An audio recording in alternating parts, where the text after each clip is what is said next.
Cosplay Sanctuary. Be sure to like, comment, and subscribe, of course, if you like the video, and make sure that you check out the new comment and hit the bell for notifications when we bring out new videos every week, usually on Fridays. And here we go. Of course, you can always find us on social. The links will be in the show notes. And with me this week, once again, everyone, the uncanny Astrovoid Cosplay. Hello, Astrovoid. Hello, hello. Happy to be back. Yes. I know you guys probably missed me. I'm just kidding. No, you didn't. I'm sure they did. I'm Week. sure that everybody wonders what you've been up to for the last week or so, Yeah. and just what's been going on. Of course, this week, the title of the video, just like the podcast, is called Cosplay Income Stream. And really, what I like to do on the YouTube version of this is talk to you about Patreon. And really, it's kind of the go-to for cosplayers. It's kind of like everybody wants you to get on their Patreon. And I think long time ago, I did have, and I do have on YouTube, the audio version of me talking a little bit about Patreon and about what that's about. It's a little outdated now, so I thought I would just revise some of that and maybe do a little bit more of an abridged version. We'll see how that goes. But with Patreon, the money aspect is usually front facing in most of the time with cosplayers. So cosplay is expensive. I think you're gonna agree with me on that, Astrovoid. Cosplay does get Yeah, it can be. It's bad. It's pretty bad. It's a lot. It can be a lot. Especially if you're like me and you're a perfectionist. So the supplies, the tools that you have to get, if you're building stuff, the fabrics, even if you're just buying the suit, suits can be $100 to $500, maybe more, depending on what you're doing. So it can be a lot. Yes, I mean, a full cosplay, depending on who you're cosplaying, could be like $3,000. Like they're just super expensive. Yeah. There are some who spend huge amounts of money. Yeah, and where do you go? You crowdfund, and that's where a lot of people feel like they need to go when they're building these cosplays and they want to continue to create content for their audience. They go to that space where they're like, hey, if you guys want to keep seeing me do all of this stuff, feel free to toss a coin to the Witcher and go on my Patreon. And but the whole point here is to try and help yourself with that, because often what I do see in the community is that it becomes just one big huge pitch to subscribe to Patreon and that you're going to get all of this exclusive content there. And the exclusive content is usually like expanded photo shoots and like physical prints. And it's like really labor intensive and like really hard to keep up and maintain and do month to month to month to come up with new ideas. It's just to talk about it's exhausting. And cosplay is already exhausting because you have to create everything and do all of this on your own with what you have in the space that you're in. So making money, like, it's not really making money with cosplay. It's like how to best structure your Patreon. So if you want to take notes and ask questions while we're going through this, Astrovoid, feel free. You may know all of this already. I could probably just let you talk for the whole time. Be like, oh yeah, Patreon, I got that. Oh, please don't. Please don't.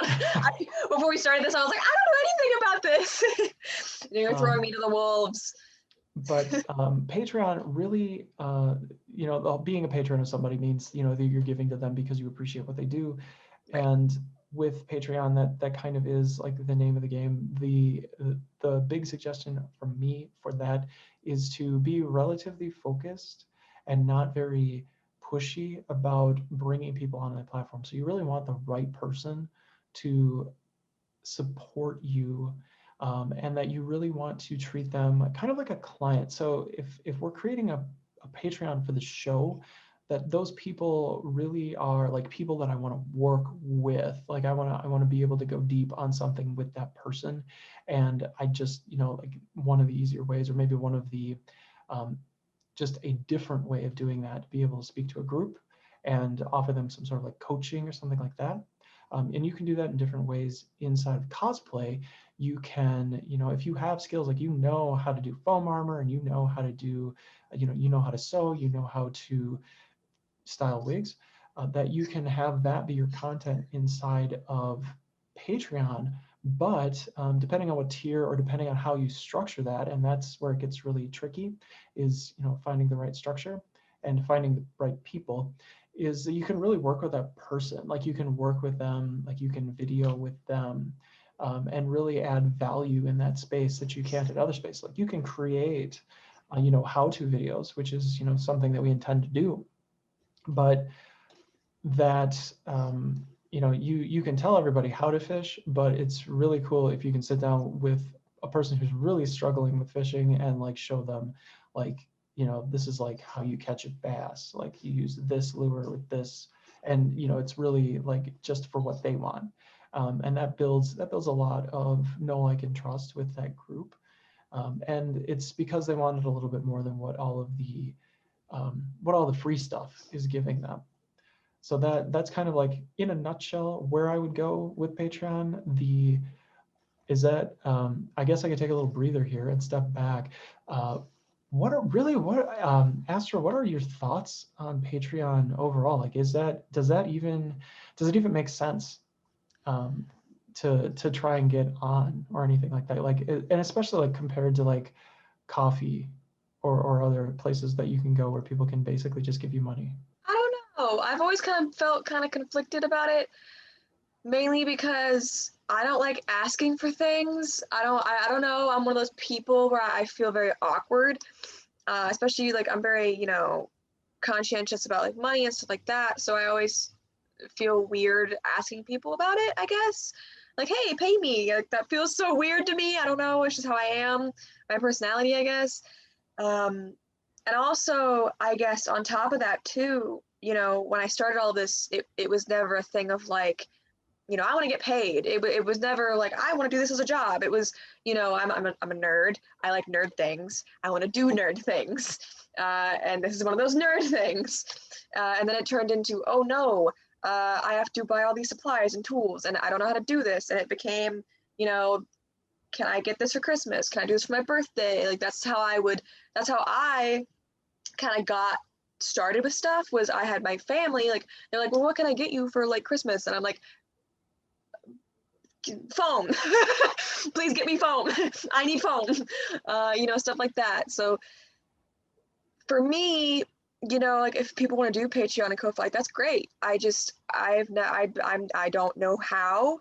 I don't know what to do with it. And I always felt kind of like I've had people message me. They're like, do you have like a wish list? Do you have like anything, like, can I help you with like, can I give you money? And I always felt very, weird about that. And trying to explain to my family too, that like, this is a thing that I do now.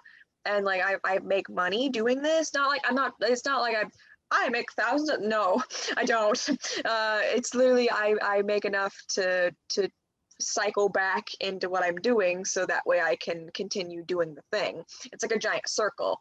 But trying to explain that to friends and family too can be really hard because they think it's, and it's not. Yeah, So well, and no. to be really careful with Patreon, and we'll probably talk more about this in episodes in the future, but that Patreon really is a creator space. Like Yeah. I want to make sure that when we talk about this on the show, like, oh hey, do you have a Patreon? No, it's really like one of my favorite people online, Roberto Blake, has a Patreon, and his Patreon is very cool. I suggest that you check it out because he is so helpful with everything YouTube. One of my go-tos for anything YouTube, but I don't intend to duplicate everything that he's doing. He is a genius in terms of his following reach. He has 500,000 followers, people subscribe to his channel, and he also crosses into the cosplay community. You may see him at Dragon Con every so often doing photography, but he it's a creator space, and that's really the intention. There are other platforms that do not intend to really be a space for creators necessarily, something else, but that you can, it is a little awkward. And if it's not necessarily a business for you, and a lot of people do have wish lists too, that's really a good thing to point out. And definitely that the wish lists and the Venmoing and things like that go on inside of cosplay, that you have to be careful with your audience. One thing that I would suggest is to really like funnel the traffic, like make sure that you have like a really good sales funnel. And I can talk about this more. I go into more in depth on that in the podcast, and when we get to Avalon and we start to get into like the programs and like what that's all about. But you can also hear about anybody talking about sales funnels. But sales funnels, really like getting a really close-knit Facebook group. You can use Discord.